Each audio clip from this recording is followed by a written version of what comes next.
Bonjour à toutes et à tous, allez, petite garde en direct des urgences, je prends une petite pause pour vous parler des symptômes d'Omicron. Il y a longtemps qu'on n'a pas parlé un peu de choses, de médecine finalement, hein, de choses assez simples. On dit beaucoup que Omicron est moins grave et c'est vrai, il y a des cas de contamination, mais finalement quand ce sont des symptômes assez simples et qu'il n'y a pas d'hospitalisation, c'est l'essentiel. Et les hospitalisations, il y en a très peu et des décès, il y en a très peu également et probablement pas liés à Omicron. Alors quels sont ces symptômes?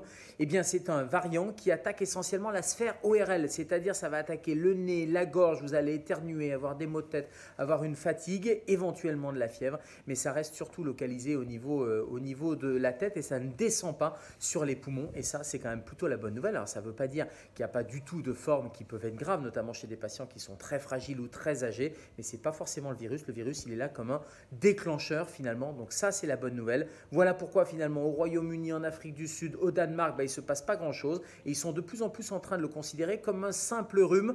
Et je lisais juste avant de vous retrouver sur cette vidéo le BMJ, qui est un journal anglais médical, le British Medical Journal. Et qu'est-ce qu'il dit ce BMJ? Il dit qu'il faut revenir au basique, il faut revenir au bon sens médical. Si vous avez des symptômes, si vous avez globalement un bon rhume, vous restez chez vous et vous vous isolez naturellement. Et quand vous n'avez plus de symptômes, c'est là que vous pouvez reprendre vos activités, toujours avec le masque bien sûr et toujours les plus fragiles. On se vaccine.